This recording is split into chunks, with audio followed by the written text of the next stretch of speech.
Hello, hello, hello. It's a dark episode for May the 21st, 2021. Uh, what's on my head today? I was listening to Bibbs and Whitney on Critically Acclaimed podcast, and they were talking about something where it was a psychological issue, and it was, because it's a movie podcast, was very much kind of seen through movie lens. And I was thinking about that there was definitely a point in my life where I used movie imagery, and some book imagery to kind of process what was going on in my life. The dogs are running around like crazed beings in the backyard, which is what they are, is crazed beings. And I think as I've gotten older, I do that less. I mean, I think I still definitely I use literature, probably use literature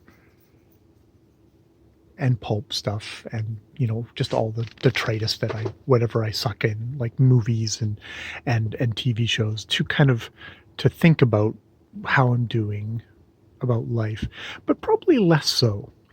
I think at a certain point, it became like sort of eating its own tail, like processing things through other people's imaginings I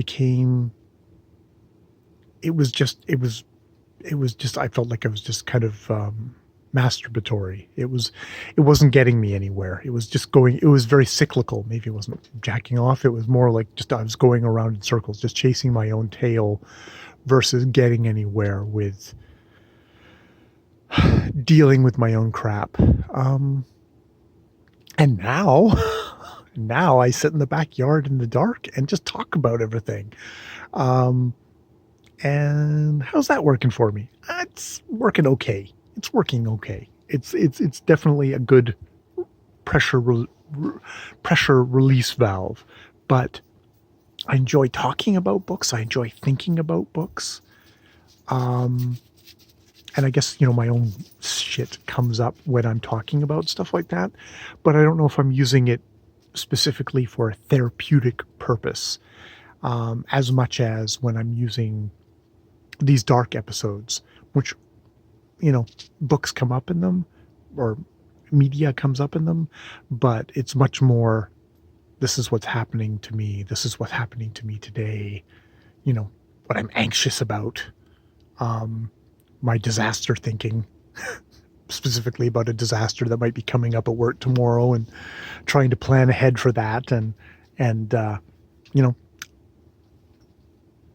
Yeah. Okay. Well, there's one. But yeah, it's like there's a lot of people who use art for comfort or art to kind of think through their problems. I'm not quite sure what I use. If at one point I think I used it more for trying to process my own crap. And now maybe I'm just so steeped in my own crap that I don't anymore as much. I mean, it's hard because I think I do find myself just naturally focusing, because like a novel is so big, I do find myself naturally focusing on specific little aspects of a book. Stormlight Archive. There's basically 5-10 minutes in there that I'm going to focus on maybe when I talk about that book. Because that's what appealed to me. And so why did it appeal to me? Did it appeal to me because that's something that I'm dealing with my own life and it resonated? Maybe.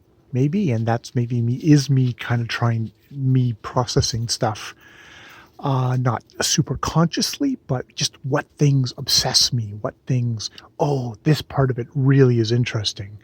The sexual politics of Tarrant LeBlanc, versus, heroic daring deeds and macho chivalry.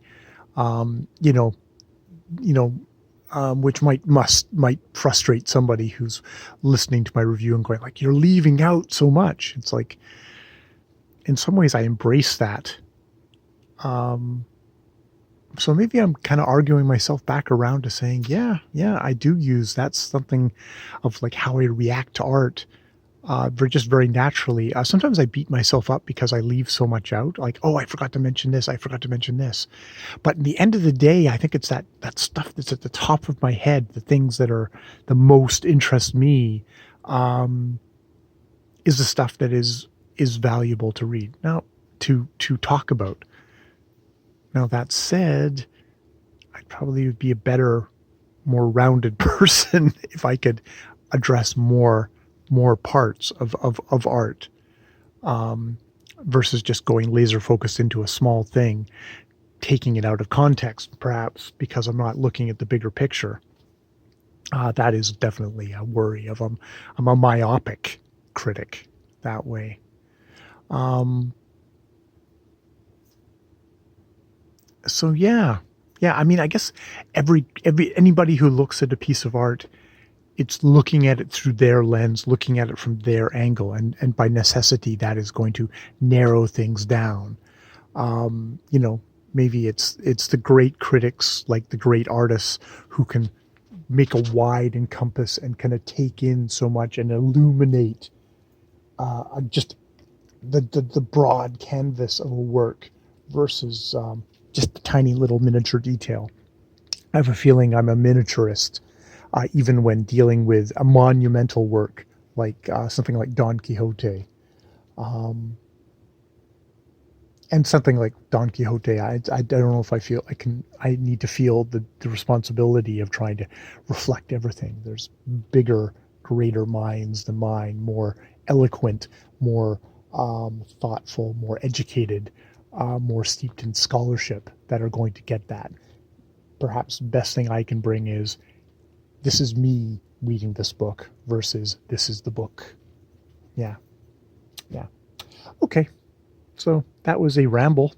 That was a definite dark ramble on me kind of going around to, basically, I guess I do use this stuff. I use art to process my own crap. I use everything to process my own crap. It's all life, the universe, and everything. It's all coming through me and then going through me and then coming out my mouth. There's a image for you. Blah. All right, more videos later.